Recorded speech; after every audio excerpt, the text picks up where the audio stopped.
Welcome on in together, round gang. It's time for some more Medieval 3 news. We are here for another rally point where we are going to be learning about building Medieval 3, this time about their sieges and settlements, and supposedly we'll have some battle gameplay in here as well, at least a video of one that's been taken, which is fine by me. Let's jump right on in. So the beginning of this, they're mostly just going to go in and introduce one another and kind of get what this stream is going to be all about. Let's skip to the parts that kind of matter, where we'll begin with their vision for this stream here. So we're going to be looking at battles and sieges. The Tools Workshop is going to be looking at how they build maps, in-engine, walls, street battles, and defenses, which is exciting. And then here in the first chapter, we've got a great still of Josh. Poor Josh. This first still here, they're going to be discussing the visions for the battles themselves. So let's go ahead and listen through, and we'll kind of cut through and skip into all the important bits. So let's get listening. What would an army between two epic armies, a battle between two epic armies look like? And then ultimately allowing you as a player, of course, to, let's say, choreograph your own Hollywood epic cinematic clash. Yeah, and a challenge is often actually fighting against the gaminess and the contrivedness of a game experience, actually trying to. And here we've got some of our first. This is just concept art. This is not actual in-game footage of the armies. This is so they can kind of get an idea of what they're making. And then this tag here, all content subject to change, they beat that. Everything we're seeing here is extremely early access. So don't think any of this is in-game final. This is actively just concept art here. So let's keep listening. To get that evocative kind of recreation of the historical battles or that Hollywood experience, as you say. Yeah, and I think that simulation approach is really important because that makes it feel real. That makes it feel like you're there. You're looking at your armies invading the eastern enemy finally, right? And a big part of the window to the world of the simulation is, of course, morale, and sort of we call it the psychology of battle. Like your soldiers aren't, androids who are, marching for you. They're real people, real fighting men and sometimes women who are on the battlefield. And I think really elevating the importance of morale is a key part of Medieval 3.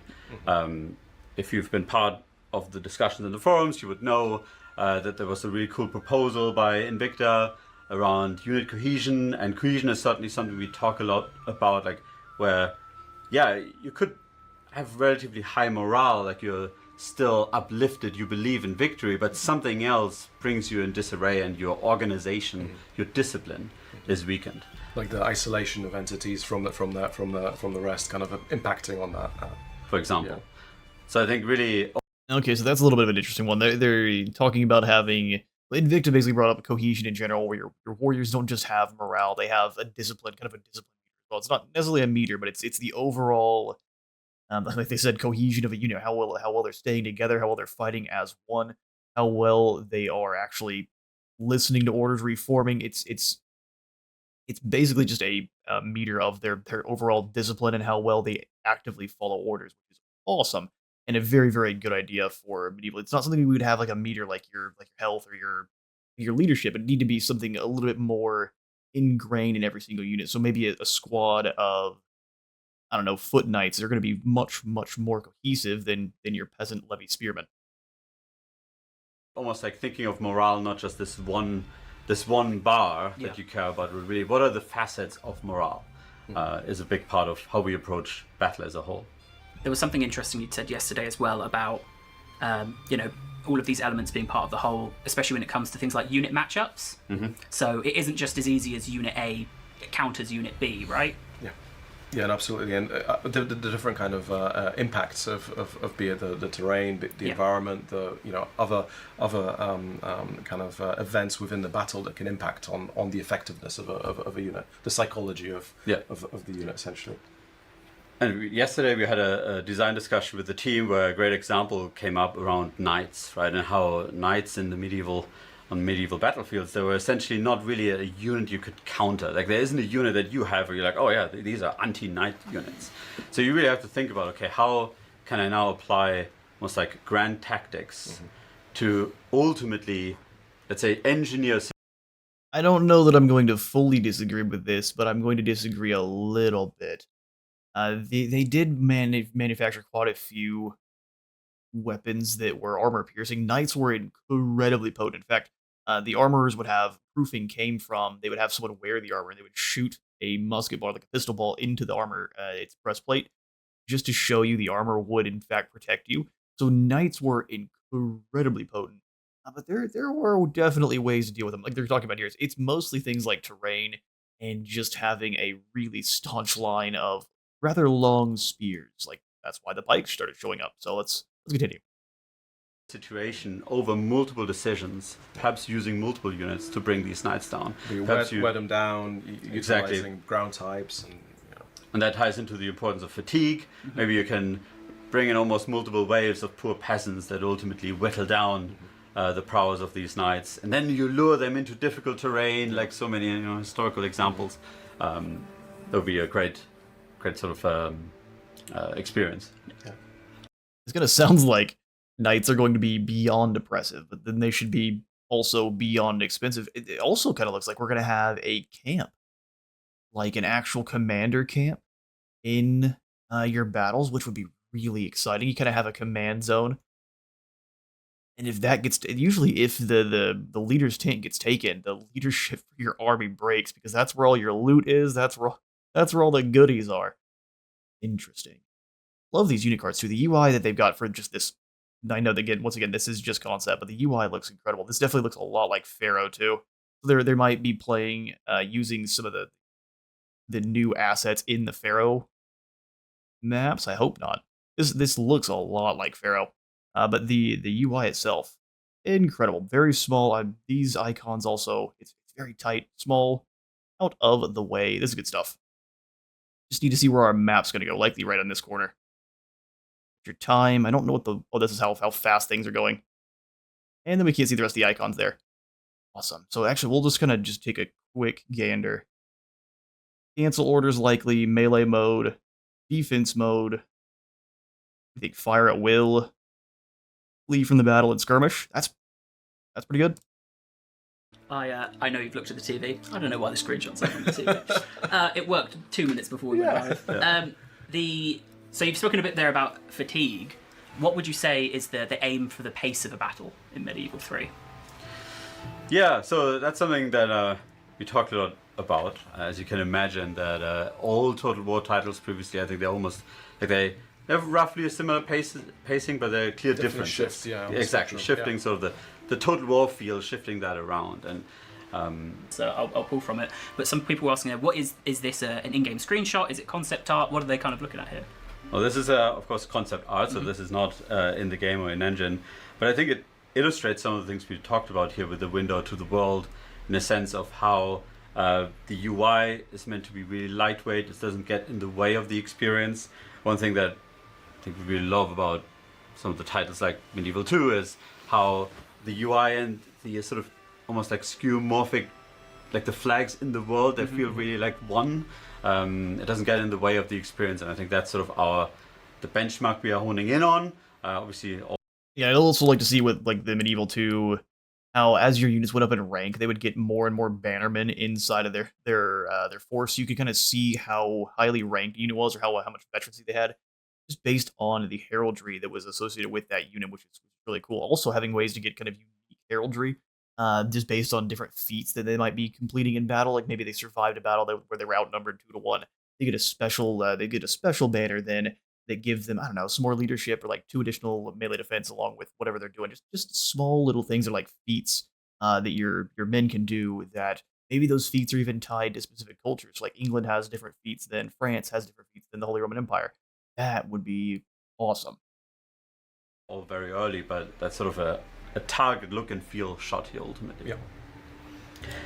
The other thing that Pav already mentioned, campaign battle connection. Something that I think we care a lot about is that when you are in the battle, you can almost recognize, where am I on campaign? Mm-hmm. You can locate the battlefield, you know where it is, or vice versa, right? Like when you see your location on campaign, you know, okay, if I load in, I will roughly have sort of this environment. And that's sort of highlighted here by these mountain ranges, which aren't just let's say, cool vistas in the background, they are there because Yeah. it represents your location. And I think we've touched on it in the past. I think I even responded in a forum that it's a it's been it's a challenge for all of our titles. We've achieved it to varying degrees, different games, from different systems, giving us that kind of connection. So we're trying to find the right balance between having the clear campaign kind of landmarks and areas presented in battle that are recognizable, immersive. I'll pause again. This is also incredible. Something they did in, I think they did a couple of the battle maps in Pharaohs. If there are the landmarks on the map nearby, they show up in the battles, and that's something that is incredible. Same thing with all the settlements. If you're fighting near a settlement but not in one, that settlement somehow finds a way inside either the background or it's part of the map in some way, which I think is an awesome system. Hopefully, it finds a way into Medieval 3. But in a way that's sustainable for our teams to be able to create and Yeah. and test as well, crucially. Yeah. I did see a question from chat, and I don't know if you even have an answer for this at the moment, but I think I saw it a couple of times of so firstly people commenting on the pace and what you've spoken about, which actually is a question we're going to throw to in a minute, so we'll get back to that. But asking about what kind of size maps you would be aiming for, and if you're aiming to make bigger maps to help slow down that experience, or if it's about other mechanics within the map, right? The terrain, the unit types. Mm-hmm. Yeah, so that's of course a very it's a contentious topic. I think we replied to this very specifically in the forums, so some people would have seen it. But we think of, like, Total War has a very specific game feel in battles, and there's a certain sense of, okay, how many control pieces do I have? How many pieces do I care about and I have to maneuver around the battlefield? Sometimes it can be challenging, lots of pausing required because just so much is going on. So currently our aim is to represent Ooh, pause is required. False. You just need more training, son. Just more training. a roughly similar army size in terms of control pieces. That then translates, of course, into, let's say, how many soldiers you would overall expect on the battlefield. All of the things work? I think they do. So these are the two questions we have for our battle vision. All right, here's our questions. What is the most essential battle mechanic needed to create an authentic representation of land battles? And how have you felt about the pace and speed of battles in past titles? But all of the more historical titles, I think the combat is a lot more slowed down, and it does feel like you can get in there and go for more different kind of tactics, like flanking maneuvers and things like that, where you can have troops hold the line, and they won't just get obliterated by a squad of overly mutated rat ogres or some chain lightning. So that's good. What do you all think? These are questions for you all as well. Let me know in the comments. Yes, so that's the first part. That's basically the context. So the way we think about it is less sieges, they're rarer, but they're more epic. Right? So, and really leaning into a lot of things we now talked about in terms of battle, a bit slower pace, a clear rhythm. Right? When you think of sieges, you really think of, okay, it wasn't just about the wall. It was really about, almost like overcoming the settlement itself. Ties into big legacy features from past titles that we're really excited to bring back, multiple layers of walls, where you can see that rhythm forming where, a big clash when you attack the outer walls, then a bit of a, let's say, regroup period for both armies, and then again, big pace. And again, a clear campaign to battle connection where you're investing in the defenses of your city within the campaign. You're upgrading your walls. You're upgrading different elements, and that's represented in battle. So your investment in campaign is directly represented in what you're seeing in the battlefield and how many layers of wall or defenses you have to defend or as an attacker fight through. So how paranoid you are will really affect how easy it is then to defend when you're attacked. Yeah. And that's, of course, again, like the window to the world, right? Where you, I think last time talked a lot about window to the world is the immersion, the detail, but also reaching through and manipulating the world and leaving your mark. And that's definitely something we're going to come back to in a bit. Fair few people asking if moats are something you'd consider. Yes. Yep. That's so far. That's the intent. If we can make them. Sweet. So I'm actually going to pause here because they've actually finally discussed moats. Look at this concept art for the siege. So you've even got kind of blockers. This is why I was kind of discussing. Hey, they've got blockers for your archers they can kind of hide behind. They actually have some cover. Siege towers, having weapons and archers on the top would be something the siege towers would do. They don't just send the towers in with nothing. There's usually, if they have the ability to put small ballista up here, they will. Or otherwise it's crossbows or archers or even late. I don't think they put handguns up there later. because this is a huge target for wall cannons. But yeah, there's your escalade. They even had to put up these. These are wooden build, or this almost looks like they ripped a palisade off of something else and just draped it over the moat. Having moats you have to cross is going to be a nightmare in a good way. This is incredible. And it looks like when this is concept art, you've got the crossbows interwoven with your sword men at arms, which you can't really do currently in sieges. So we'll have to see. But this looks awesome. And you even have a secondary layer of defenses up here where you could get up at the top of the tower and fire down. This may just be representing the actual tower itself. Like all of the Total War titles have towers that'll fire at you like machine guns. This might be what's being represented there, but this is cool. Some of the guys are just wading through the moat. Others have the easier job of going over the parapets. Either way, you're getting shot the entire time. What? I didn't know if they were in the in-engine demonstration that we have. No, not yet. They're actually They're just currently this morning. being, I think this morning was a post. Oh, I have a first version of it working. Yeah, It's not in this one though. We increased the depth. That's confirmation the moats are in the game, so they've got them working, and that's pretty incredible. I don't think they've done little small trenches or like little creeks you have to cross to get in like Shogun or the old medieval. This is a proper defense. Awesome. It's probably hopefully is something you actually have to build.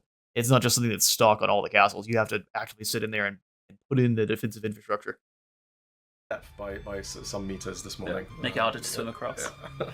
Yeah. That would be an example. Last time, I Yeah. believe we talked about building perks, which was a term that people really didn't like, and I mean we didn't like. No. Yeah. I believe Cody Bones, he was suggesting improvements. building improvements. Yeah, building improvements. Yeah, maybe a candidate. But modes is something we consider as a good example for that, where on campaign you generally upgrade walls as a separate building chain, and then a mode would be something like an improvement you attach on top. Yeah. But we'll get to that later. I think we've got a question. Okay, so it's an improvement. I like the ideas. The perks was obviously a very first idea for a moniker, but improvements is a good one. Upgrades, it doesn't. Any of those words are fine. But having the moats be something you have to add on top of another building is really cool. So the first one of these is very similar to the last one, which is what is the most essential battle mechanic needed to create an authentic representation of siege battles. So we'll have the answers for land battles, but if some And then how important are 360-degree sieges? They are only important when the geography allows. So anytime the geography allows for a 360 siege, absolutely. If it doesn't, then there's no need. Obviously, if someone put their castle up on top of a hill, and that hill has a cliff for one side of it, you're not going to be able to have a 360 siege. And that would just be a clever place to put a fort or a castle. So in some cases, yeah, you're gonna want those 360. And then others, where if you have a clever builder, a clever king, they put their city in a spot that's tough to reach, and that should also be represented. something, and it could be the same answer, right? It could be that something is really key for both, but if you think there's something that's more important for sieges, this gives the opportunity to air that out. And then how important are 360-degree sieges, which is attacker deployment fully encircling the city for you, and how often are you making use of multi-pronged attacks? That might be one worth explaining. Yes. So it's our understanding that one of our key, let's say, the manifests of Total War siege battles is 360 sieges, right? That the entire settlement can be part of your battle space, your battlefield. And it's something that I think we're really keen on bringing back, or have brought back. But one thing that often comes up is essentially restrictions more from a campaign angle. There are cities like Leon is an example we talked a lot about, where historically it was always attacked from the south, right? So when you would invade these lands, you would have to attack the city essentially from a fixed angle. So you lose, let's say, the traditional Total War 360 deployment options. You're restricted.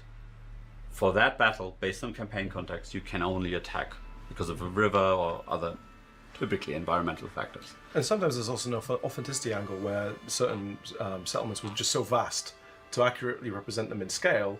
You know, our battle would contain maybe just one kind of angle potentially, right? Which is something that comes up as well. If we want to really show the scale of an epic city, we should potentially provide different kind of areas of attack. So it's an interesting kind of dilemma, and something that we always when we approach a historical Total War, it's a topic that always comes up. Yep.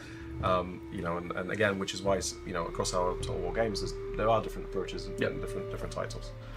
There are. I will say, I thought I was going crazy because there's that little horseman covering the word, and it's just on ours because we've got the YouTube feed. Okay. So there's no horse. When I was referencing a horseman covering the words, I was feeling insane. So to answer those questions, there is the link there, and it's also in the description of YouTube. It may be being posted on Twitch.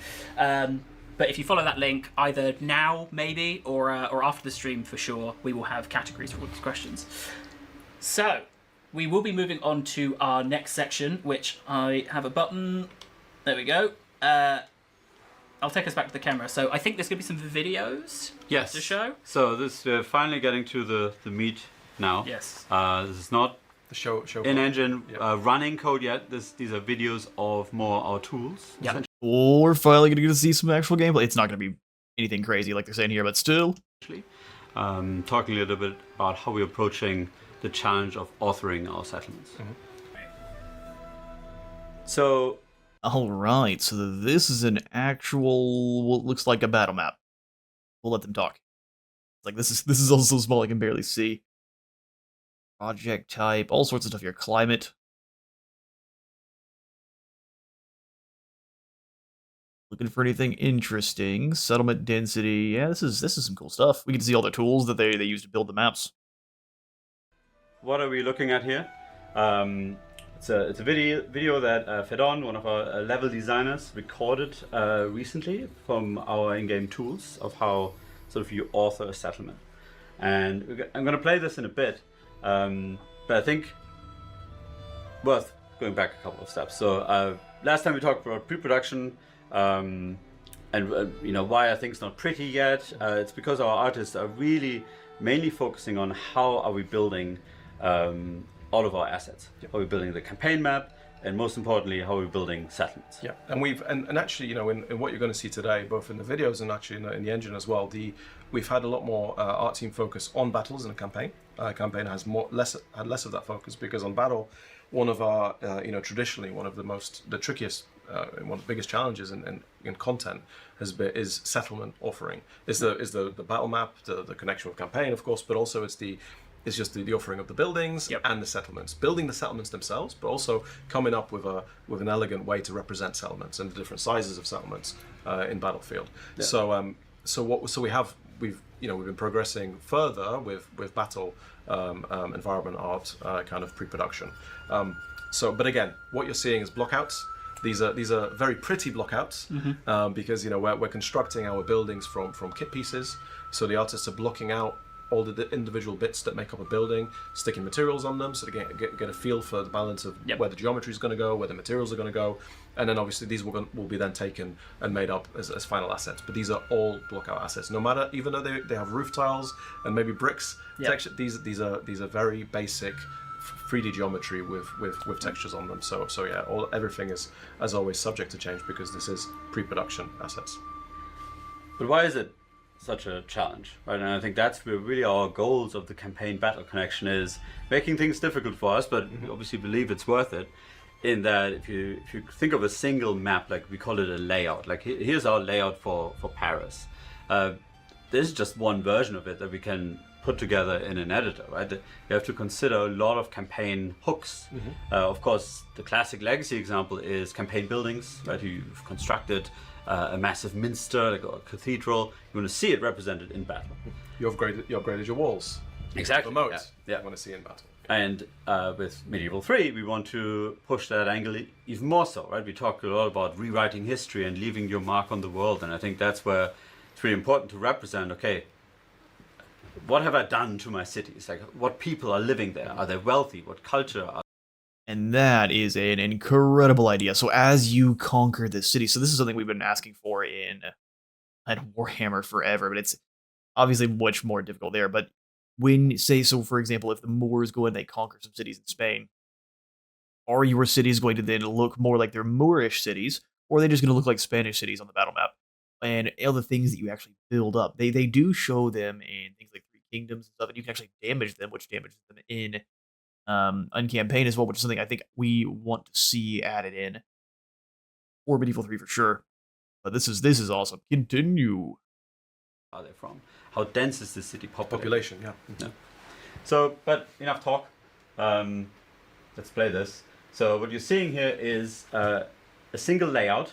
And what the designer here is doing is essentially selecting, you could say, activating different layers, setting the wall level to a different level, changing settlement density, changing. Okay, things are changing. It's way back here. I wish he was a little bit closer to the settlement. This is too far away. But you can see it's a rather small. You got one defensive. So like a Mott and Bailey style castle, which they would be rather small up on top of a hill, surrounded by a village. The overall size, there's a castle wall size, wall height, number of wall layers, right? And you can really see how, let's say, starting from a single smaller city, almost like a hamlet, how it's growing over time. Yeah, that's incredible, and that's going to be represented in every single battle map. As you build up those cities, or as the AI are building up their cities, or your friends are in multiplayer campaigns, when you attack them, or when there's ever a battle on those maps, you'll get to see all the progress they've made. That is such a good idea. And again, you know, as always with these things, we haven't settled on number of sizes or number of upgrades. These are all the things that we're exploring through our prototyping, through our testing. You know, what is the great balance of settlement levels, wall levels, number and size versus, you know, the gameplay experience. That, you know, these are all the things that we're figuring out during pre-production, and then once we settle on it, that's what we'll produce. And I think what's really exciting about this is, you know, we talked a lot about our timeline and wanting to represent like a sense of progression through the medieval era. So if you think about a single settlement, perhaps your capital, or like a settlement that's, you know, an important trade hub that's fought over a lot, you would essentially see the settlement over the generations and decades and centuries grow and grow over time and really develop in different ways. See people asking already if we could view the settlements in peacetime, like in Rome 1. Oh, look at the cathedral being added. This is so cool. You can read. They've got the double layers of walls, and then you've got a bridge to cross and get up. These sieges are going to be incredibly brutal, and I cannot wait. City view. Yeah, good old city view. Yeah. Well, we're kind of doing that here, aren't we? No one's Well, this is peacetime. Yeah, absolutely.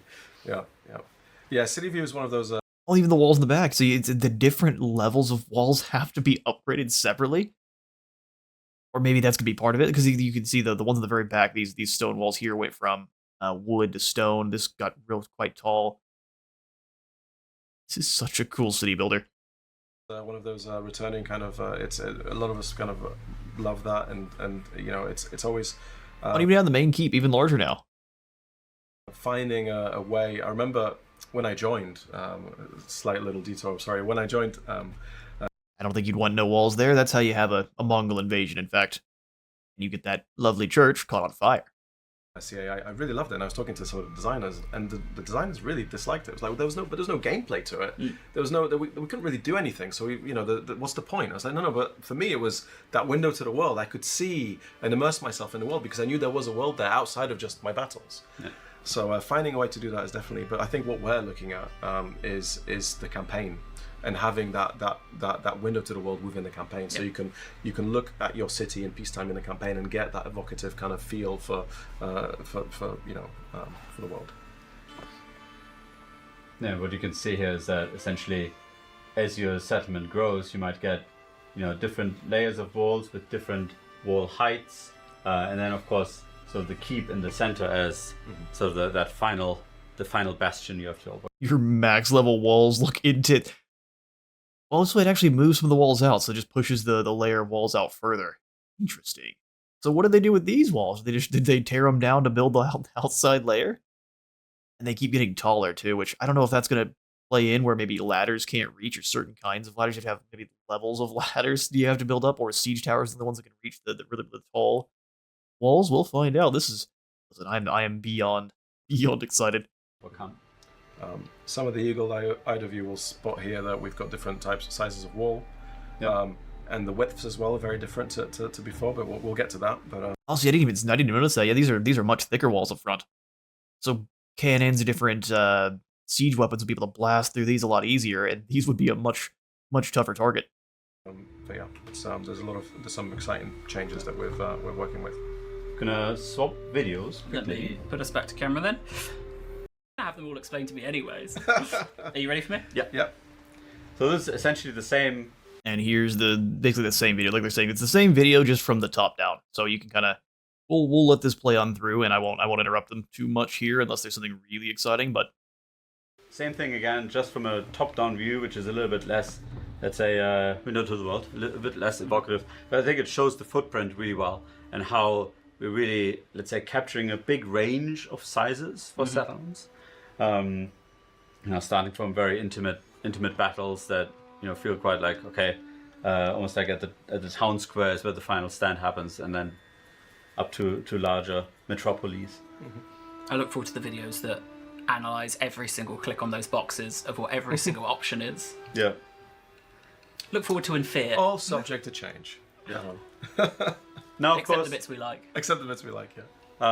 what this also helps with, like this very, let's say, systemic view of authoring our cities, is that generally it will help a lot with variety, which is obviously always, like, we can never have enough variety, right? Like, but we all know that feeling of, okay, you rock up to a new settlement and then you're like, yeah, I know that layout, right? Layout A. I've Yeah, seen exactly. That before. That's the same one I thought in Scotland, but I'm in southern France. Okay.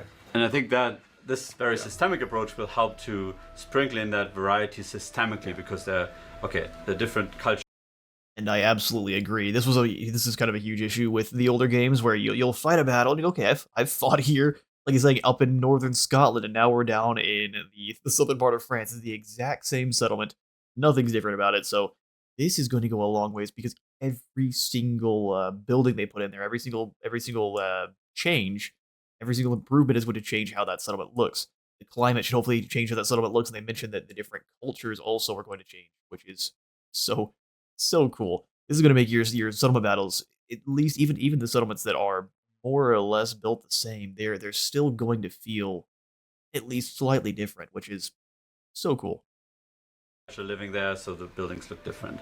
The density is different, so you have more open spaces. Perhaps it's more wealthy or less wealthy, so you get a lot of that visual and gameplay variety. And this is that kind of the development kind of reality. This where we're trying to find ways that we can effectively offer these settlements to be able to provide the variety and variation for the players, but in a way that's sustainable for us to create, because ultimately we've been constrained in the past with the number of settlements we can produce just because of the sheer time it takes to put them together and the team sizes that we have to do them. And is that what this tool's unlocked then, the ability to? It's the improvements that we're making to the tool, and safe to say, obviously, all of the tooling that we're seeing here, it's a mix of the tools that we're developing as well as kind of existing. But what we mentioned in the blog, we're aiming to release Warforge and the tool set. So the things you're seeing here in some shape will be available to our modding communities.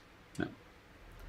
I think And that's another huge thing. Them building Medieval 3 from the ground up with the modders in mind, so that they can get in and they can further improve or just do what they'd like, is so good. The modding community has kept their older games alive throughout the years, and so it's really good to see them actually paying some respects to them and making sure that they can actually get in there and continue to build things well. Like I've said previously, having or at least finding your best modders and finding some way to get them actually involved in your projects, I think is going to be the best possible way of keeping Total War going for a long time and actually bringing community sentiment back in and having an actual proper community feel like it's been brought up. Now it just feels like we've got the historical side and the fantasy side, which hate each other, and it's just bizarre because both those games are fantastic. We need to try to get some community back rolling with Total War. It's definitely not entirely the community's fault. It's CA's actions throughout the years. So hopefully we can get back to feeling like a proper.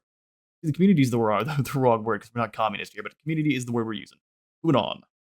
what this top-down view also shows nicely is sort of overall our, let's say, current thinking in terms of sizes.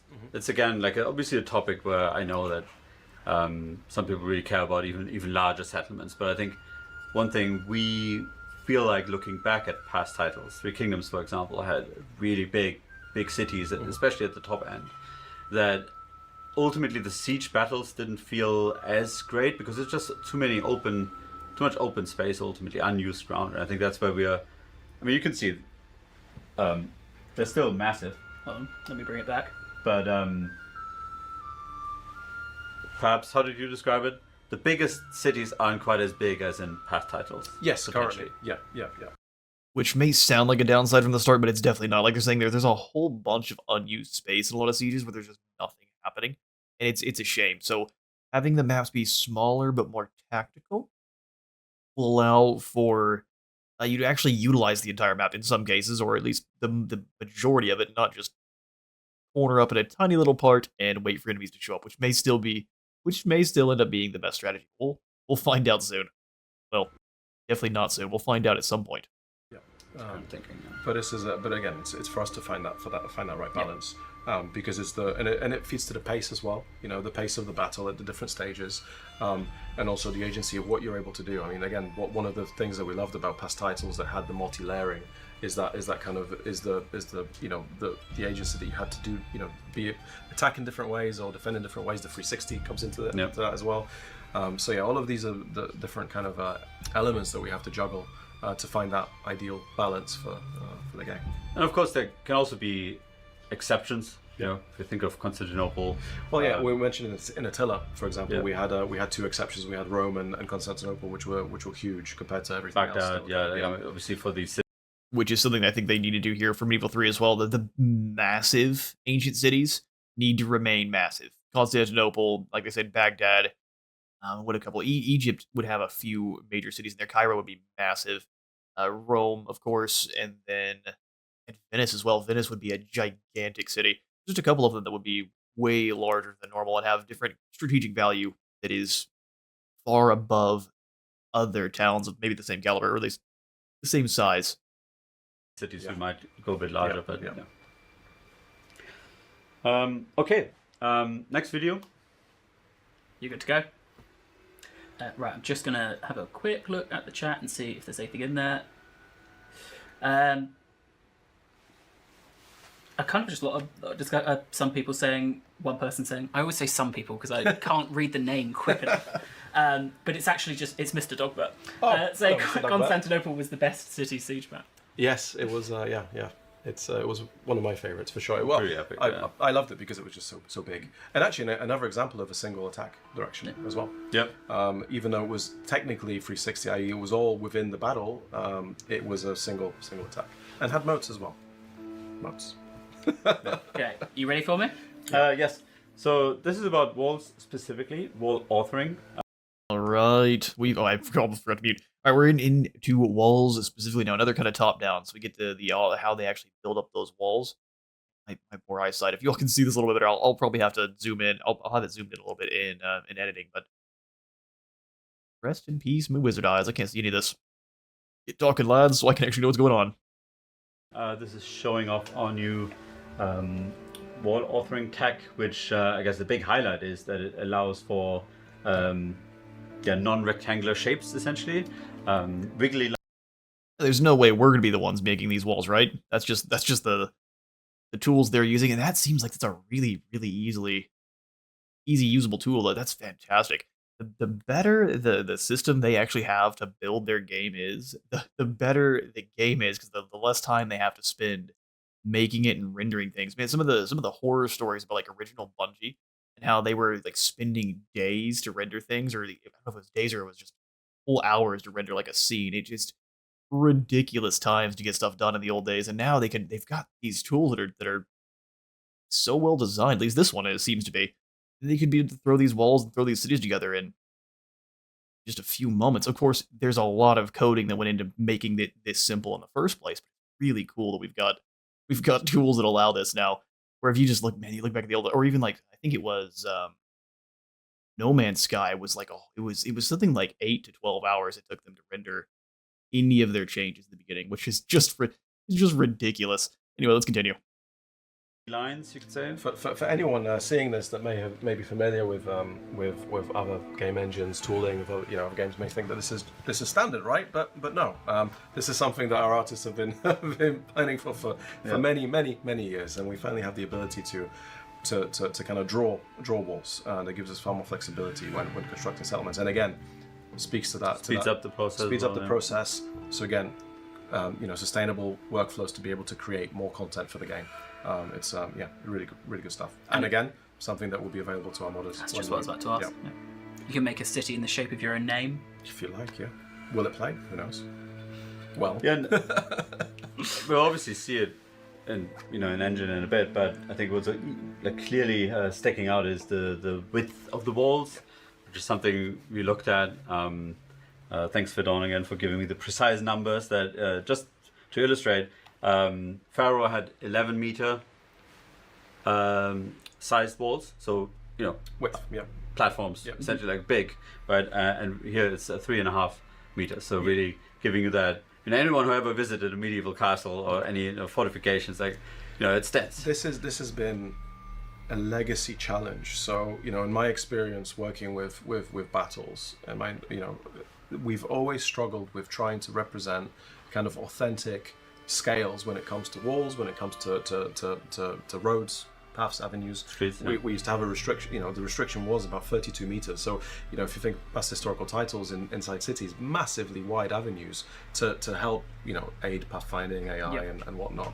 And what we've always tried to do is try to find ways to really get those more realistic and authentic scales, and that's what we have here. And that this feeds into the design of the settlements, but also into the tech, the underlying tech, where we're working on the pathfinding and unit control to be able to work with these more realistic scales. So and it's not just about the authenticity; it's also Yeah, so having the much smaller walls is going to make the units struggle quite a bit more. So them giving they're putting a lot of work into pathing is going to be very important. Because if the walls in Pharaoh, it sounds like what they said, like twice the size or twice the width. So it's going to be a challenge to make the AI work with that, because we've all seen how poor the AI handles their pathing and sieges in every Total War title. They go from being fairly clever to just full-on brain dead in a matter of moments. It's crazy. So hopefully some major work has been done here for the pathing of units.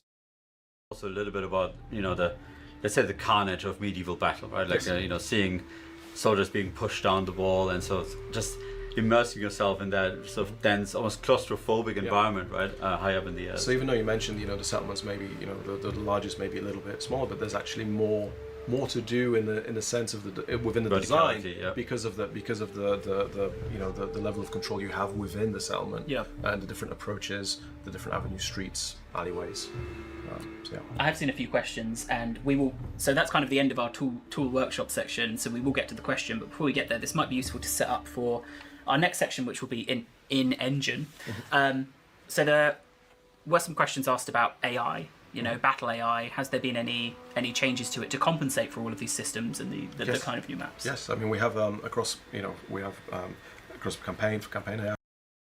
And of course is what I said, but then we'll see. Of course they fixed it. We'll see. There's no guarantees there.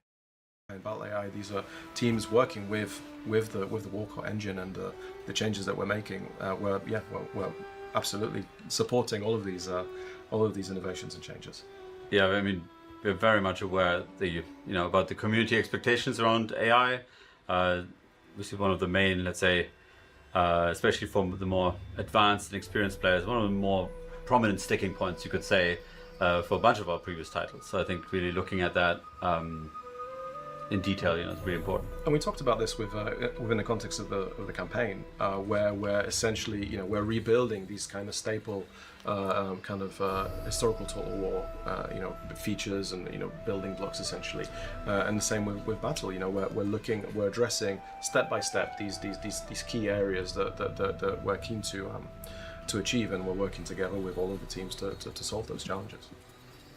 Also fair to say, lifting the veil of game development, I think right now in early pre-production our focus is really on almost like establishing what the AI needs to solve. Yes. Really making sure that come up with the right systems that would allow us to, build the content and the variety, and it creates the gameplay we want to see and visual experience. And then the AI is then able to actually look at it. Okay, now we're going to solve it. And that's part of pre-production, where we collaborate with the different disciplines, and we pose challenges, and sometimes they're resolved. Sometimes we have to iterate on the direction slightly to work with the constraints that a team may have. Yep. And that's the kind of the magic of pre-production, where we're kind of problem solving and figuring out a way out for these challenges. So then when we get to production, we implement and get it done. And then we play the game, and more feedback comes in, and then we iterate more, and that's the beauty The cycle of game continues. Well then, if it's right with you guys, I'm conscious of time. We are probably going to be another 40-ish. Okay. So I'll ask the question, and then we can move on to our in-engine demonstration. So hopefully this is the right number. Yes, it is. So, what specific campaign context would you expect to see represented in battle? So some examples there, and some stuff I think you guys spoke about while the videos were playing. So constructive building. What do you all think? What kind of campaign context would you like to see represented in battle? And I think all of this is a good start. Other campaign contexts, we want to see the seasons represented. We want to see weather represented. We want to see the actual, of course, the geography. So if you're in a swampy area, that better be a swampy map. Those kind of things. Reinforcement arrival positions, those need to be also fairly... Let's start making the reinforcement arrival positions make sense. And not it just be, oh, they arrived from this field over here. So have areas, not make it so easy for you, like if a player wants to choke point that up and make it so no AI can come in, but have reinforcement arrival positions make sense. Also, maybe kind of small, but would be cool, is having random, either like civilians or like wildlife roaming around on the maps. I don't know if it's roam or whatever, but they'll have kind of like just random farmers that'll run up and they'll attack your soldiers. And they might even kill a soldier every now and again, but they'll usually end up just getting dropped in a match combat animation. But something where there's some like lived in feeling, where there's maybe hunters out in the woods that might try to take pot shots at your troops. There's only a couple of them. Things like that, just make the world feel lived in, both with fauna, flora, and the people of the people living out in rural areas would be awesome. Because no farmer is just going to let you roll in and take their land. They're going to hit you with a nearby rake if they can. But anyway, let's keep going. And also let me know and CA know what you all would like to see from campaign in your battle maps as well, or just in things in general. What would you like to see on those battle maps? Buildings, landmark terrain, and reinforcement arrival positions. So what is campaign context? Yeah, just overall on that, I think Total War is an interesting franchise where sometimes we joke about it's 2 games in one, right? And sometimes you can see in the community like, oh, campaign is more important, no, battle is more important. I think where we're at is that we understand that the beauty of Total War is both coming together as one experience, where the battles are awesome and cool because they matter because they're part of your campaign. You wouldn't want to just play your campaign. The battles are almost like when you get rewarded for your strategizing, right? Where you can finally zoom in and live through that Hollywood moment. And on the other hand, like battles without campaign, they like the context, they like the purpose of them, right? So really bring both together is a big initiative, you could say, for Medieval 3, bringing them stronger together than before. And that's where this certainly comes in, like. Indeed, making it not feel as much of a hard stop between campaign and battles where they're so different. Finding a way to make them meld together slightly would be awesome. So maybe like there's a cinemat. You need to bring back the pre-battle speeches, but find a way to make it even more cinematic, where it kind of zooms in for the loading screen. I don't know, something along those lines, where you're on the map, it zooms in, and then now you're there, and he's giving his speech. Or maybe this speech is part of the load screen itself, and that's the cinematic part. I don't know. There's ways to go about it, but making the campaign and the battles meld together is a great idea. See, we're thinking a lot about these connection points, but if there was any, key. So we talked about a few things like population density. So we're already looking to represent the population density with the buildings that are present in the battle. We talked about things like specific buildings or upgrades, like the wall defenses. But anything else that I think would kind of speak to that ambition of having this connection. I think one thing I'd say that we saw from some of the last discussion we saw, and would be nice to kind of emphasize here, is just because we've mentioned something, that doesn't mean it's not worth talking about and mentioning in there. So so even for the questions of what's the most important mechanic, just because we've said morale, that doesn't mean they go, oh well, they're doing morale. This is the other thing. It's really useful for us. So we spoke about moats, we spoke about wall levels, knowing what that general expectation, including the things we've spoken about, lets us know where we're on the right track, as well as what wants to be seen in addition. And likewise, we've called out some of these questions that we're posing here. But if there's something that we've spoken about that someone out there feels strongly about it, stick a forum thread about. Look, you said this. let's dive into it. Let's dig in and discuss. Yeah, I know that, or we know that some of the worries of the community out there is that perhaps, okay, how can we strike the balance here between taking a lot of feedback on board, but not trying to serve too many different threads? And I think certainly we do have a clear direction for the game. We just partially founded also on our understanding of the community, like Roger was saying last week. It's not too many cooks, right? It's sense checking. Our egos are big enough to know where we're at. But I heard there was a big laugh at that when he said that. But we read everything. We read everything, or as much as we can. We process everything, and we discuss everything that we feel like is really relevant, and we're trying to, really. And it's really interesting because we love our games. We play our games. We're huge fans of Medieval and the game that we're making. Often within the team, we're debating, A or B, and maybe we have an equal 50-50 A or B. And then again, when we look at what the community is saying, we use that in those conversations. We say, well, actually, here is the sentiment around this particular feature. Let's maybe consider that, right? Because we absolutely know what we want to do here with this game.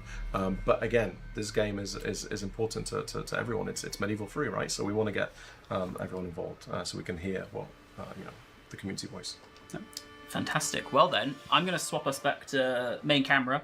So Life is going to get set up an in-engine build. So this is our game. Our game. This is battle. Yep. All right, gang, we're about to actually see a battle. At least that's what he said. So I'm holding you to that, sir. This mouse is a deadly weapon. Let's see some battles. This is our settlement prototype, I would say. Yeah, prototype map. Yep. You ready for me? Yeah. We will be essentially playing. Even though we're still. Look at it. Of course, it's really, really early. Medieval 3. Skirmishers, your foot soldiers. You can definitely see the cohesion going into play there. They're making the skirmishers much more. Unless these are like javelin troops. They're either javelins, they're slings, they're arrows, they're archers. Something along those lines. Cool. Still building Medieval 3. We'll be playing a little bit. Clicking here on there. There's I mean, which has me slightly anxious, but we'll be actually playing essentially through moments or vignettes, how we call it, right? A few key moments in this. That's right. Yeah, we want to point to some of the things we've been talking about. So we'll be talking about the various improvements and things we're looking at. Obviously, this is pre-production build. So as we've mentioned before, the build. I'm pausing again. I'm gonna probably do that a lot for the battle. So they're crossbows. We got 2 crossbows and a whole heap of just swordsmen, which very fair enough. There's only a couple lads on the walls here. Buildings, yeah, they've got roof tiles. They look pretty. Oh, we got a bunch of archers. So are the archers being? So this looks like they're all in guard mode as well, most likely. But do we have a different icon for the crossbows than we do for the archers? We'll have to see in a second. There's different colors, so maybe there are militia troops in here too. This map looks incredible. This is super early production too. This looks awesome. These are blockouts. These are good-looking blockouts that will inform the final art that we produce after. They're very good-looking blockouts. You will see. Good grief! Look at the work on these buildings. And this, I don't know. This may not be. This may be further along in their design than they're letting on. It's very well done. It doesn't have all the super little small detail work like you have ivy and cracks and like living in lived marks and things like that, but it looks awesome. Bugs. You will see blobbing. You will see. You can see into the individual buildings even. How crazy! They've cut pots. This is awesome. Can't wait. Well, this is obviously not finished, but like maybe if they were mentioning with the impacts of like siege equipment. So if a rock hits here, it'll explode into different particles. Hopefully older computers can handle this. Hopefully my computer can handle this. Good grief. Units getting stuck. The animation set is very limited. There are placeholder animations, but still the animations don't play out as we intend. we're improving. Obviously, we're looking at improving the pathfinding and the behavior currently. Right now, actually, the battle team are going to be working on improvements to the squishiness of units, the collision units, between how the units physics, interact physics, yeah. physically with each other, with the environment, which will play a big part in how they navigate through the through the various kind of choke points, and so all of these things are work in progress. So already we have much slicker navigation through narrow kind of pathfinding areas. We'll get there. Yeah, okay, we'll get there. Yeah. Spoilers, but what I'm trying to say is this is far from done. Yep. So just to set the context. And the point of us showing this, obviously, is to help inform the context for the questions, right? Absolutely, and also the beauty of this and these streams is that you're going to see the progress. Yeah. So we're showing battle now. Next time we stream battle, you will clearly see an improvement, and you'll see the trajectory that we're moving down based on everything that we're discussing. And maybe one of the things suggested from the forums, right, through this, they see in the battle next time. Not so. Yeah. All right. That's good. Working. Fine, okay. Well, thank you. I've moved the bottom bar along. That's all I had to do. Okay. So yeah, that's on pause. We are obviously attacking with a few smaller forces here, attacking And I will the city. And I'll keep interjecting as I see things that, again, UI is also placeholder and work in progress. So even though we've got the... Okay, so that's confirmed. These are crossbows that look like they're probably Pavis crossbows. They've got shields too, so you can actually see if they've got a shield to them. The UI is placeholder. This is so much more clear that we have, even in current. Well, Total War Warhammer 3 is actually solid. You can see one unit's a hammer, one unit's got part. Even if it's like a troll hammer, you can sell it to specialist missile pretty easily. But this is very clear, and especially like the Pavis crossbows here. That's awesome. These kind of banners above the units, as you saw in the concept art, we are looking at, we're keen to get kind of flags and banners into the actual 3D world. Which we don't have any of those just yet. Our first casualty of Medieval 3 there. Yep. Yeah. Stuart. Yeah. He was so young.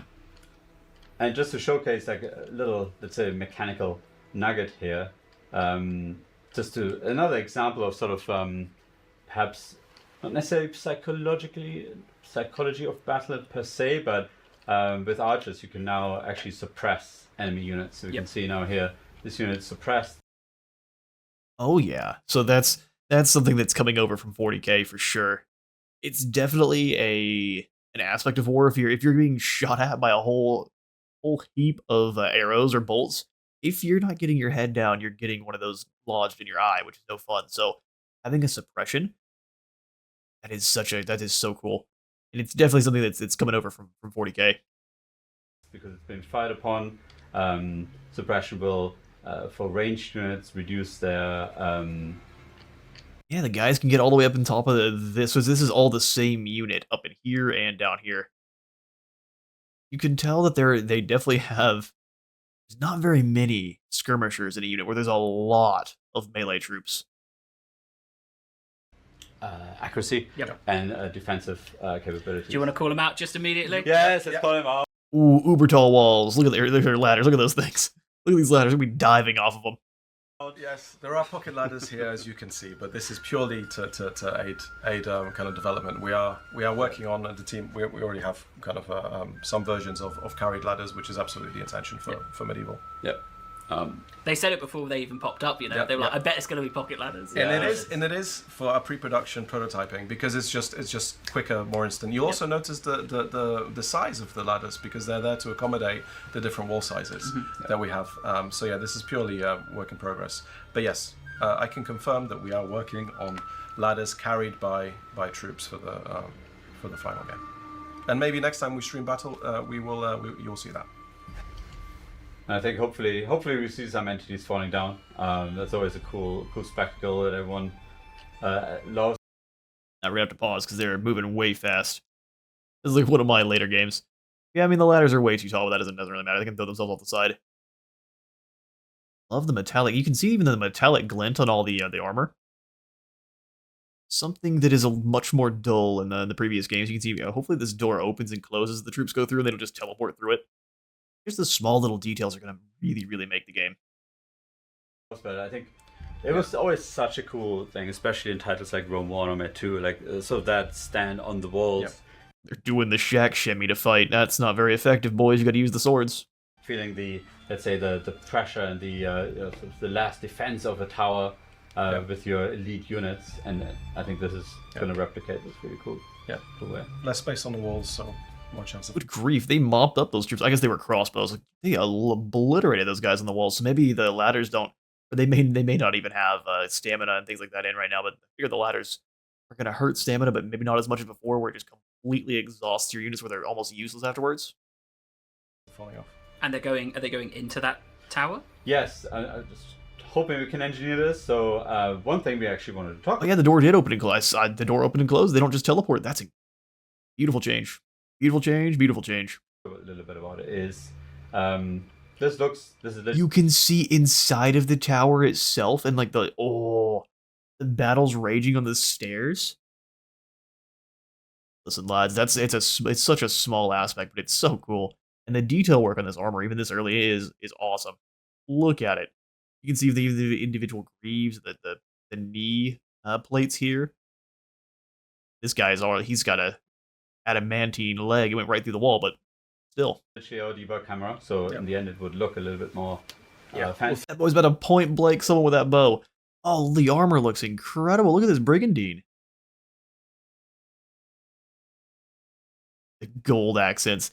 These people are rich, and that's why we're here to steal their things. Figure out a way of doing this. We talked a lot about, let's say, the window to the world and the detail that can come across if we have interior fighting. So literally looking through the window of a building. Quite literally. And then sort of, you're busy, of course, with making your decisions and whatnot. But then in key moments, you zoom in or you look through the window, and you see sort of that intimate fighting on stairs.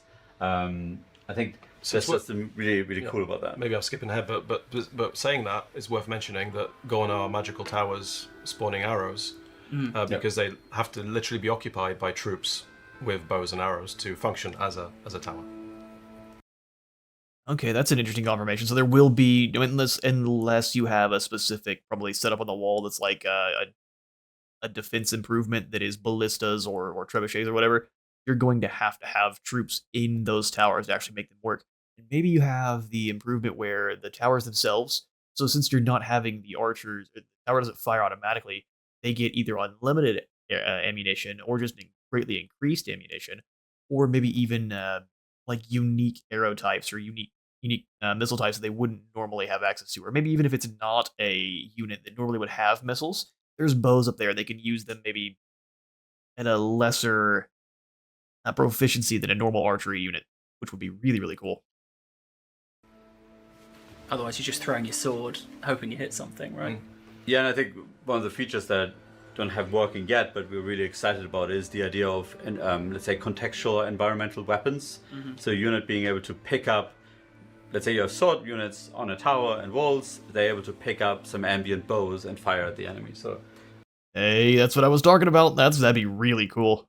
There's actually a question here of what's the point of using placeholder ladders if that's not your intention? Shouldn't you test the mechanics that you actually want them to be played? Well, I mean, yes, but everything comes in order. We have to prioritize what we develop first, and we know that we want ladders to be carried. Yep. So that's done. We don't need to prototype that because we understand the constraints and what we need to do there.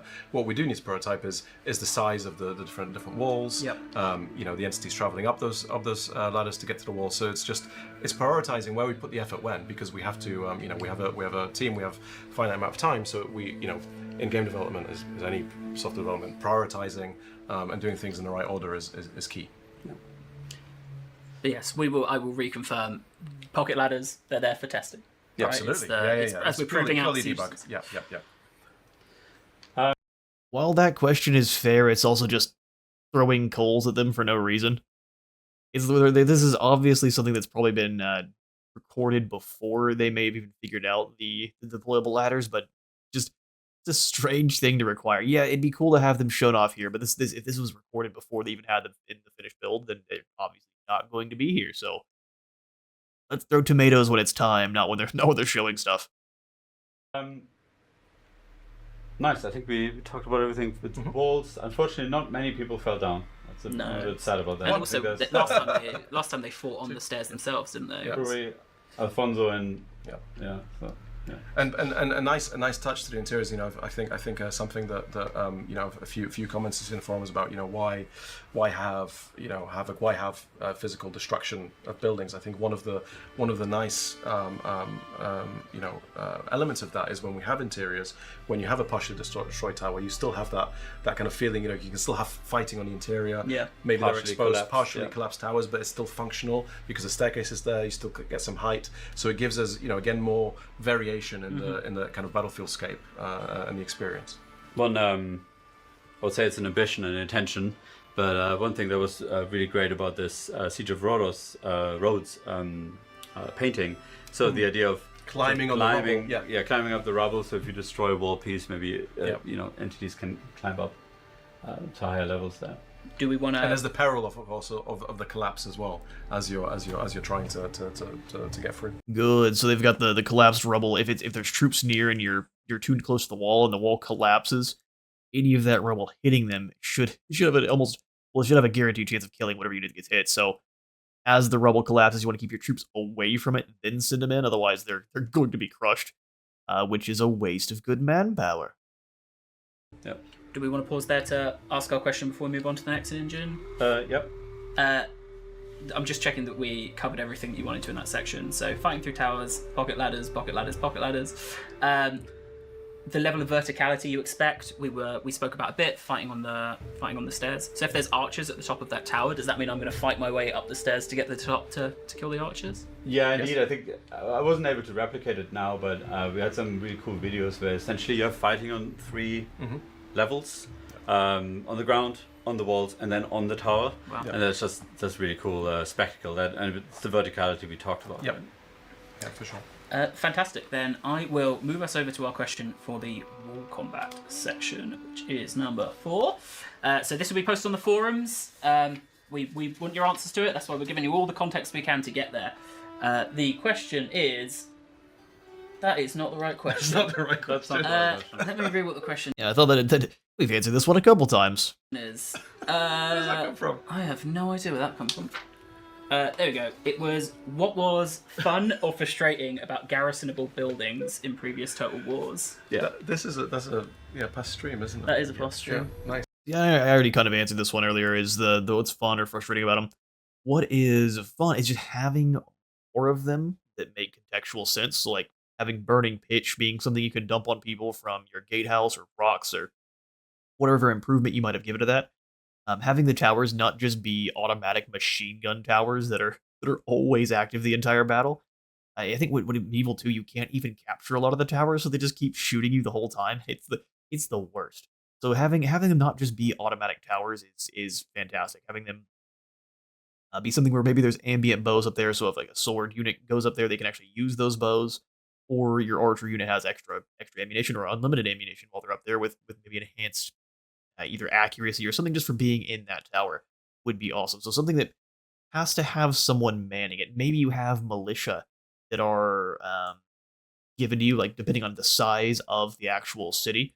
You've got some militia that are there to actually man those garrison points where you can kind of free up your professional troops to hold choke points, and then you can just let the militia shoot in with the bows or chuck rocks or what have you. That would be rather awesome. Let me know once again, let me know in the comments what you all think. Nice. The ghosts of streams past, eh? So Yes. So what did you? So basically, what did you like about garrisonable buildings or not? Yes. Those titles, yeah. And titles like Empire, Napoleon had garrisonable buildings, and I think let's put it this way: I think we are aware of some of the strengths and weaknesses of it, what it did to the game and the gameplay, and it'd be great to get more thoughts from people. Yeah, for sure. I fear what the other questions are going to do when I press those buttons now. Okay, fantastic. So that is walls. Are you ready for me to come back to you? Yep. So we talked about walls, and we touched, I think, on the idea of streets as well, and the width of streets. Again, some numbers here. Pharaoh, 32 meters. That was not just Pharaoh. I mean, up until now, all past titles were constrained I say constrained. We had maybe narrower streets, but from a battle programming team, we got very. In Pharaoh, it was really noticeable because you were meant to use chariots as your main form of hammer in just about every case, chariots, and there was a couple of cavalry units with the Syrians, which were not historically accurate, but that didn't make any sense. Doesn't matter at all. So the streets being as narrow as it were, you couldn't even really use your chariots or cavalry to be a hammer. They would just get stuck on things. So widening the streets is a requirement. There's not any chariot combat here in the Middle Ages, but it's not in Europe. But there definitely would be lots of mounted combat, even in your city streets. Very, very worried if we went anywhere below 32-meter width, for sure, for pathfinding, for AI, for navigation. And here you can see different widths. You know, some streets, of course, were wider than others, but the smallest one is 12 meters. So a much more intimate space, which helps a lot to sell, let's say, the maziness of some of the medieval cities, of course, but also makes some sort of interesting gameplay choices, right? Like, do you go down the back route with some narrow streets, or the wider? Again, you have more tools to create variation and varied gameplay within different settlements. Before you show the street combat, I did have a couple of questions from the community that I thought would be interesting to answer. So and that's also an incredible idea, having like a mix of wider and smaller streets. So you get your smaller streets where your pike troops, your spearmen can hold in and keep enemies from getting through, or maybe if you know you can't fight an enemy night crew, you set up in one of the choke points and you wait for them, you blast at them, you wither them away until they're forced to come fight you. Having that variance is going to be awesome for savvy commanders. You spoke about the walls being destructible, and that sparked a lot of imagination, a lot of thought. One person was asking if the walls are fully destructible, if there would be those kind of undestructible pillars. Fully destructible. Fantastic. Say it now. Is your intent to be able to push ladders off? We were having a debate about this this morning. If we could just, I don't know, if maybe next time we could do a little dev chat snapshot. But yes, we're literally debating it. Are they tied? Are they hooked? Should they be pushed? Are they heavy? So yeah, I think the easy way to do this is the very first ladders, absolutely not. And then later on, they can be hooked ladders where they're harder to actually remove, but have the ladders, once they're deployed, have a certain amount of health. So you can basically tell the units to attack the ladders themselves, and they basically try to push the ladders off. Your early ladders, you should just be able to just reach out and push them with your whatever blade you're using. Usually, they would use halberds or spears to push them away. That way, you're not putting yourself at risk of getting shot in the neck with a crossbow bolt. But still, some way to push those ladders off would be awesome. When it comes to the siege towers, all you can really do is light them on fire. But even the defenders would try to do that because fire's not going to affect your stone walls too much, but it's going to burn that siege tower nicely. So being able to continuously attack siege equipment even after they've deployed would be fantastic. The conversation we're currently having. The hope is definitely to allow for moments, the Helm's Deep collapsing ladder backwards. It's just a super cool spectacle, but obviously lots of challenges around it. And it's something I'm sure we'll be discussing with our consultants as well, and how what's the in terms of authenticity, balance with the gameplay, and so it's something that there's definitely we're looking at, and it's hilarious. We were literally discussing that this morning. Fantastic. Then back to you. Let's talk about street combat. Okay. We wanted to show essentially some of the improved navigation through these narrow streets. Especially in older titles, it always used to be quite a battle to navigate your troops around. And again, just to highlight, it's not done yet. So there's still units getting stuck. There's still, it's still. Look how well they're navigating. Sure, this is a test, but they're navigating so much better than they do currently. Yeah, they're like he's saying, a couple of them got stuck, but this is early, and hopefully they can keep working that out. But you can see the movement is kind of giving them a curved order where it's not just straight, and they're trying to smash through buildings, which is what I think was causing problems in the early games. Still not perfect, but it's definitely iterative steps in the right direction. And with that also, you can see it's giving them a complex move order. That's a smart idea.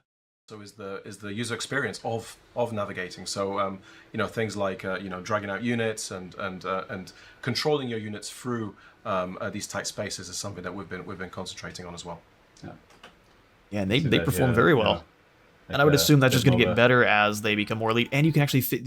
Hang on, did you see that? Previously, it wouldn't even let you deploy there at all. Let's see if we can go back enough. can see that. When he Yeah, deployed, yeah. it actually set them up. It's checking to see what the terrain looks like, and it's setting the units up in accordance. So it's not just going to tell you, no, you can't deploy here. What a good change. Like a That's incredible.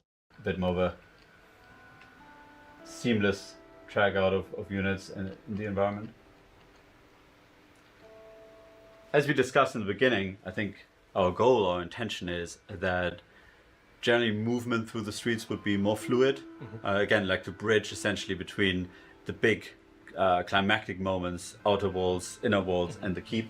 And that fluid movement is also something that we're looking at for that we mentioned in terms of the collision of entities. So also when units interact with each other, when we're talking about battle lines, battle lines kind of moving, enveloping, flowing, that it all kind of feeds into to this.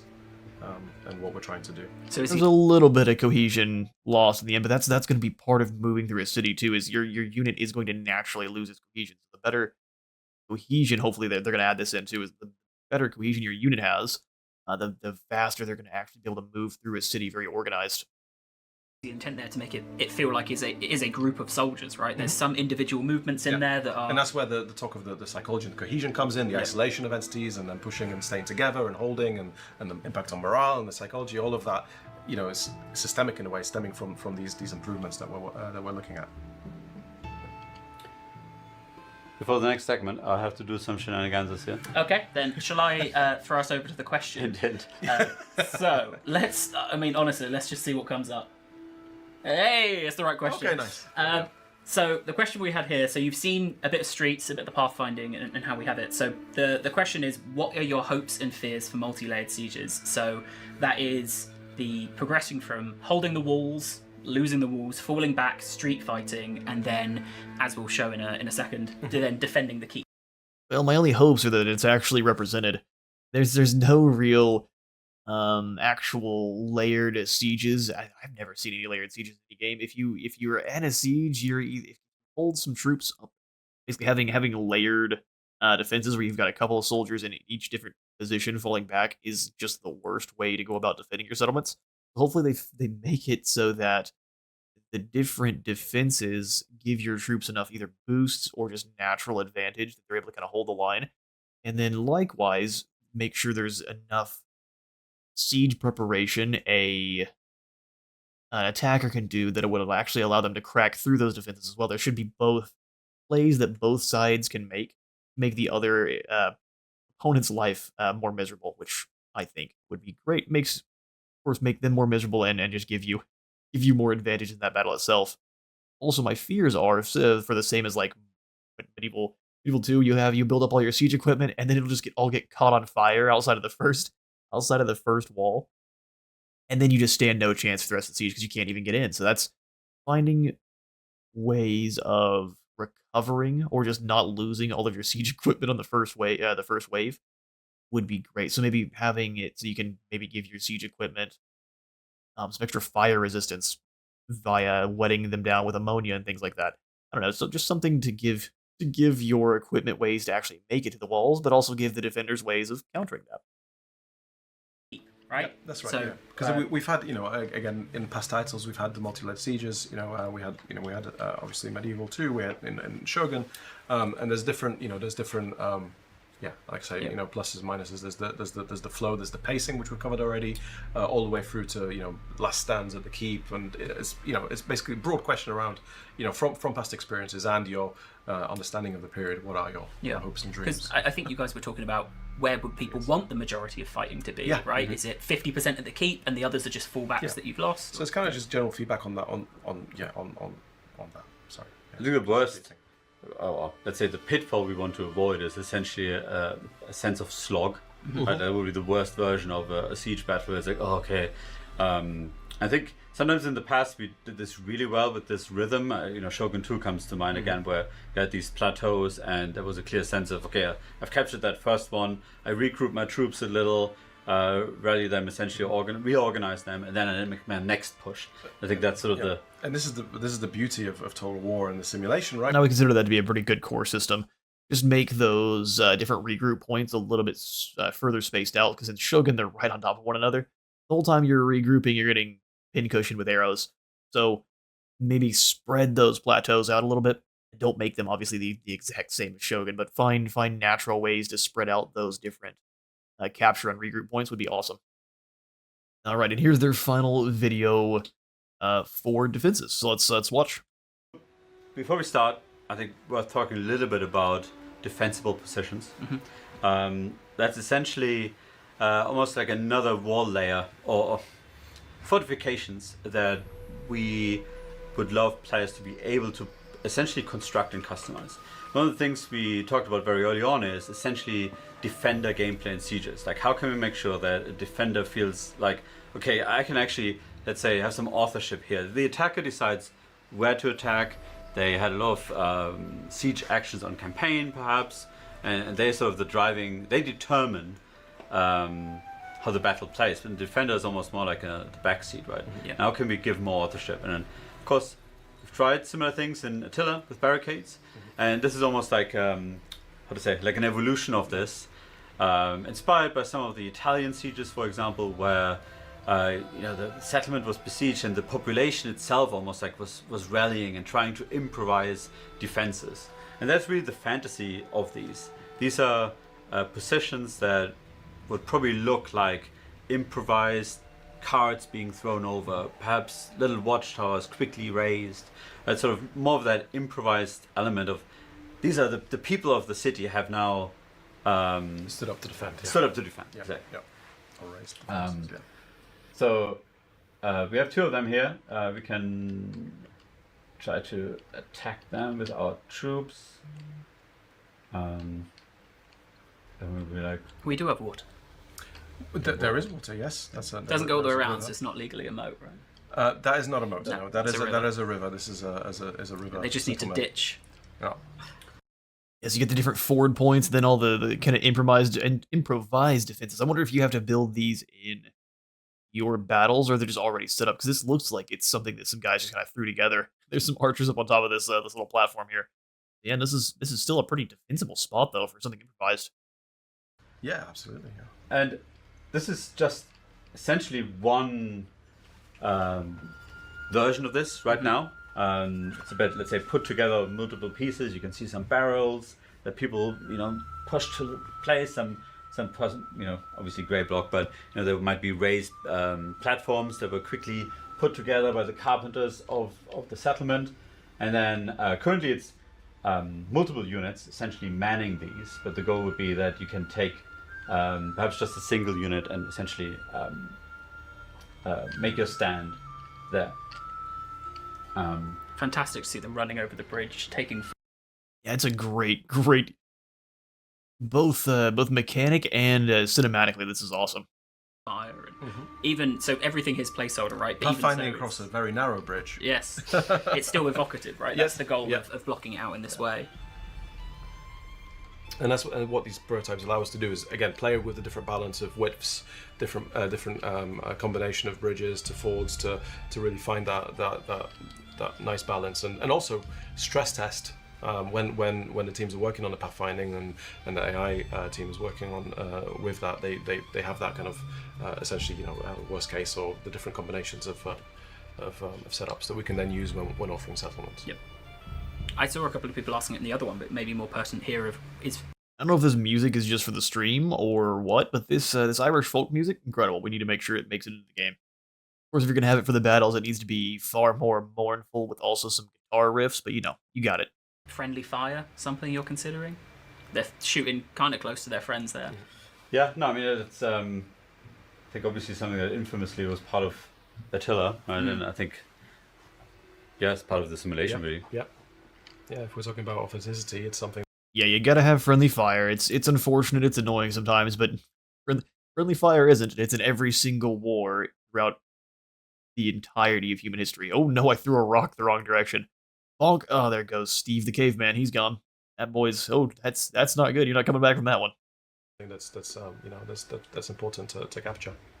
But I think there's just something really, for me, really evocative about that sort of improvised last stand that the populace is doing together with the soldiers here. Obviously, really cool set piece with the archers standing on top and sort of you're pouring in. The intention of these, and again, it sort of speaks a little bit to perhaps more the campaign, how sieges tie into campaign, is that a 20 versus 20, the full stacks against each other, should really not result in a victory for the attacker. It's sort of, it's I don't know that I agree with that. If the attacker's clever, he should be able to win a battle even if he's outnumbered by the defenders. It's just going to take a lot of doing, and you're not going to be able to do it with just normal troops. You're going to go, oh, look, these levy swordsmen, they're going to conquer this castle with tactics. No, it doesn't work like that. But having just the numbers alone aren't going to make the battle. It's the tools you're bringing to the fight as well. But I'm just going to mention these towers looking different from the different variants throughout the settlement is so cool. It's so nice. This is a very good looking early build. There's some challenges around this, but that's our intention, that if you have a siege, you should be able to hold off, don't name it to the cross, but there's maybe 8 to 11 units as a defender. You should hold off like a 20 old school full stack, right? And obviously that's only possible if you have measures on your hands to actually apply that damage. Yeah. Walls help with that, of course. Hold back a whole 20 stack with 8 troops. I'll have to see it to believe it. And these defensible positions will be another way for you to hold a place with 1 or 2 units and really dish out a lot of damage. And it's kind of one of the defensible positions, the settlement upgrades, but also your ability to peel back as well, right, and fall back and utilize the defenses effectively at the right time. So there's definitely an element, that classic element, right, of kind of retreating through the layers to your if you have them, right, because obviously less developed and earlier settlements will not. Yeah, you can see here the unfortunate end of our troops. Yeah. Oh dear. You've lost your very first Medieval 3 battle, really. You've got to push through to the keep. Well, no, yeah, we can. You set things up that this is hard to lose, basically. So yeah, onto the keep. Yeah. And crucially, as with the towers, the keep is more than just a box. There is an interior that you can fight your way through the interior. It's going to be interesting making the camera work for that, but that's going to be so cool. So cool for cinematic battles. I can't even tell you. Actually fight through to and you've got there's some archers at the top there. So if you want to, there's archers on top of the keep. Those are some really long shots, but if you hit someone from up there, you should get a medal. Hide your king at the top of the tower. Yeah, well, you could. Yeah. You could retreat all the way to the top, and have a last stand from the very top of the keep. Yeah. This is probably going to be impossible for me to replicate now, but you were able to get some really cool shots and scenes where essentially now within the keep, soldiers are fighting their way up. Yeah, we had an epic kind of playtest where you could literally see the soldiers. You can also post archers in the murder holes for the keep. That's incredible. Extremely historically accurate too. Yeah, something we've never really seen the actual murder holes in the castles be used, which aptly named because you shoot arrows through them, crossbow bolts, whatever you got. Just fighting up the stairs, making their way to the top. So it's like really, those archers coming down to meet you. Yeah. This stream, at some point, it will go from building Medieval 3 to just watching Medieval 3, and we'll just watch life climb up towers and keeps. Yeah. And there's, of course, a lot for us to improve in terms of how smooth the navigation is through these very tight spaces. I mean, we talked about how it's a challenge to get to 12 meters. Yep. Yeah, they're definitely struggling a little bit here, but I mean, once they figure this out, and if they work hard at figuring this out, this is going to be so cool and an incredible addition to future Total Wars as well, especially if it's going into 40k. Allow your guardsmen or your orcs or whatever to actually set up in proper buildings for defense, as opposed to just kind of sitting up behind your normal palisades or just barricades out in the open. They can actually take positions inside of buildings, and you can just explode that building and kill everyone in it too. So say you've got a trebuchet or a cannon, they can just shoot into the keep and maybe blow the keep up, killing all of the soldiers inside and the king that they hit at the top of the castle. That would be crazy. Street with, making sure that our entities and units flow through these super tight spaces will be quite a challenge. But it all kind of feeds into the behavior and interaction of entities, and it'll feed into the way they interact with each other when they're fighting, the battle lines, the squishiness of them. It's all all kind of works to achieve a much evocative and you know, and slick kind of experience. That's cool to see them all Yeah. getting ready. Will they be able to 'Cause shoot down? Yeah, for sure. We've all had, you know, experiences with past titles of you know, units getting stuck on walls, getting stuck in towers. You know, it's we're really trying to kind of you know, stop that from happening with meta free, so everything just flows. Yeah, there's a bit of stuckedness still happening. But yeah, still a long way to go. But again, this is the idea. You Yeah. know, we're showing you pre-production kind of builds here. So and as we stream more, you're gonna see things change. You're gonna see the improvements as we lead up to as we move through the development. Yeah, see, this is extremely impressive for battles. You got your improvised defenses from like Attila, and then you have the actual battles inside of the keep and the different wall areas. Where normally that would just be relegated to just the wall sections themselves, and not even inside the towers. You can fight through the towers. You can fight on the top of the towers. Everywhere is fair game for battle, which is incredible. Also, all of these little windows you can shoot through. How cool is that? Process. Brilliant. Well then, shall I move us on to our final question, and then Yes. we'll start to wrap things up. So, let's see if it's the right question. Hey. So our last two questions, which should be live now. The first of which is, what was fun or frustrating about barricades in previous Total War titles? So you spoke about Attila and the barricade system there. I think a lot of people, obviously Warhammer 3, the most recent iteration of barricades and towers, so hearing what they thought there. There was actually a fair bit of discussion I saw in the chat about, would I be able to build towers like in Warhammer 3? No, that's not something you consider in the battle now. It's more of a, I guess it ties into the campaign context. Yeah. That over seasons and months of siege, you would. And this is something I've also kind of answered, where I just want to see your natural defenses you would see in sieges, like your burning pitch, you're throwing rocks and stuff at people from the gatehouses. You want to see ballistas for the walls later on for upgrades for your towers, because they put siege equipment all over the walls if they could. That way you could fire back at other siege equipment, do your counter battery. What else do we need?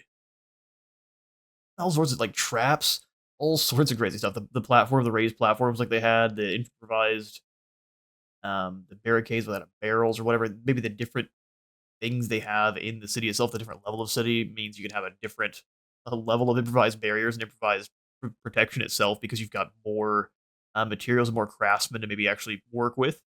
And like I said, maybe having a couple of militia units or peasants that are able to go and man those defenses while your proper soldiers can take the defensive positions would be awesome. So they can be in charge of those towers, or they're throwing the rocks or the burning pitch down, or even loading up the catapults and launching them. That would be incredible. But once again, I pose the question to you all. Let me know in the comments.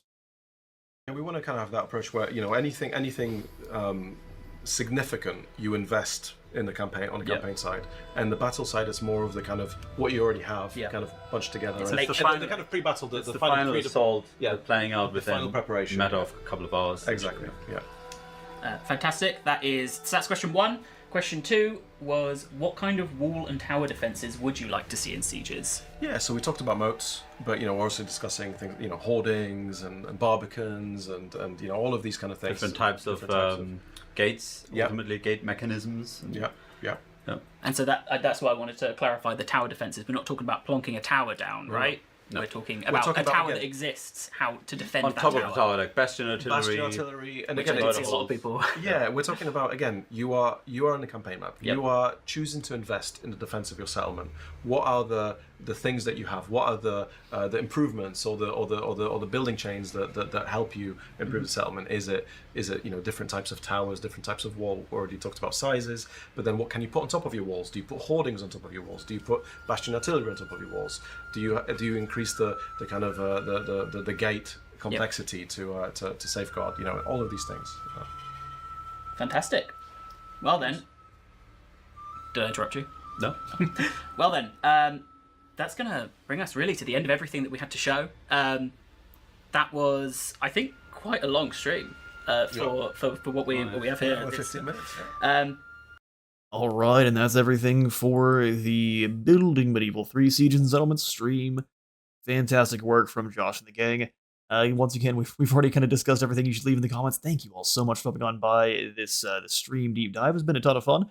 the more we get for Medieval 3, the more confident I am this is actually going to be a very good title. They look like they're trying to learn lessons from Pharaoh in the earlier games, and that is so good to see because man, watching all of these companies continue to make the same mistakes over and over again has been frustrating. So finally, finally seeing some lessons being learned.